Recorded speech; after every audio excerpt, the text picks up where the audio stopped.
السلام علیکم پیارے بچوں، کیسے ہیں آپ سب؟ میں امید کرتی ہوں کہ آپ سب خیریت سے ہوں گے انشاءاللہ۔ پیارے بچوں، آج ہم جانیں گے کہ ان 10 دنوں میں، ذی الحج کے 10 دنوں میں ہمیں کیا کیا کام کرنے چاہیے۔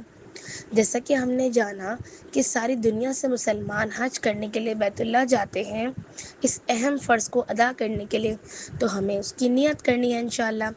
پیارے بچوں، آپ کو پتہ ہے کہ پورے سال میں روزے سب سے زیادہ کس مہینے میں رکھے جاتے ہیں؟ جی، رمضان کے مہینے میں۔ بالکل صحیح کہا آپ نے۔ بالکل اسی طرح ان 10 دنوں میں بھی روزے رکھنے کی بہت بڑی فضیلت ہے۔ یہ روزے فرض نہیں ہیں، لیکن ان کا ثواب بہت بڑا ہے۔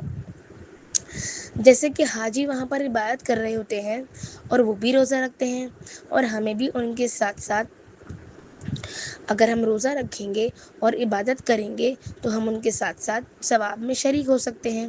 رسول اکرم صلی اللہ علیہ وسلم نے فرمایا، جو شخص اللہ تعالیٰ کے لیے روزہ رکھتا ہے، اللہ تعالیٰ اس کے اور جہنم کے درمیان 70 سال کا فاصلہ فرما دیتے ہیں۔ رسول اکرم صلی اللہ علیہ وسلم نے یہ بھی فرمایا ہے کہ یوم عرفہ کا روزے کے متعلق مجھے اللہ تعالیٰ سے امید ہے کہ وہ گزشتہ یعنی پچھلے 1 سال کے اور آئندہ آنے والے 1 سال کے گناہوں کا کفارہ بن جائے گا، یعنی اللہ سبحانہ تعالیٰ گناہوں کو معاف کر دیں گے۔ آپ کو پتہ ہے پیارے بچوں، عرفے کا دن کون سا ہوتا ہے؟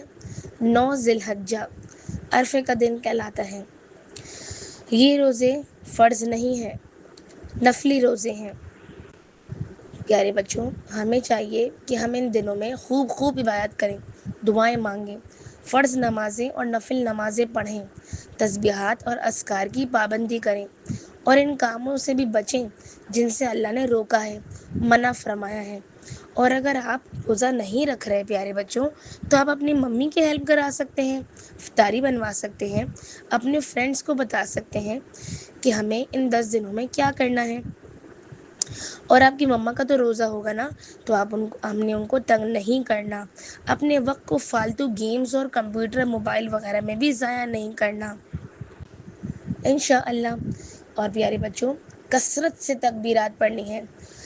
آپ ذی الحج کا چاند ہونے سے پہلے تکبیرات کو یاد کر لیجیے، تاکہ آپ آسانی سے چلتے پھرتے، اٹھتے بیٹھتے، کسی کام سے پہلے، اسکول جانے سے پہلے، آنے کے بعد، گاڑی میں، ہر وقت آپ کی زبان پہ اللہ کا ذکر ہو۔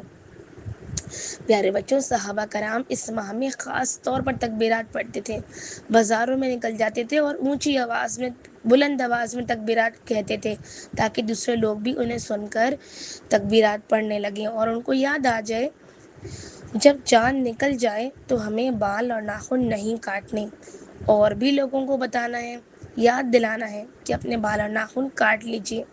پیارے بچوں، عید الاضحیٰ کے دن قربانی کی سنت ادا کرنی ہے۔ مجھے پتہ ہے کہ آپ کو بکرے اور گایوں سے بہت محبت ہوتی ہے، لیکن یہ اللہ کا حکم ہے کہ اللہ کی خاطر اپنی پسندیدہ چیز کو قربان کرنا اللہ کو بہت پسند ہے۔ اللہ کی اطاعت کرنی ہے، جس کے ذریعے اللہ تعالیٰ کی خوشنودی حاصل ہوتی ہے، اللہ خوش ہوتے ہیں، اور اس دن اللہ کے حکم سے ہم عید مناتے ہیں، جس کو عید الاضحیٰ کہا جاتا ہے۔ اور پھر ہم قربانی کا گوشت بھی رشتہ داروں میں، غریبوں میں بانٹتے ہیں نا، اور کچھ گھر میں بھی رکھتے ہیں، پکاتے ہیں، کیونکہ یہ سب اللہ کا حکم ہے، اس کے پیچھے اللہ تعالیٰ کی حکمتیں شامل ہیں۔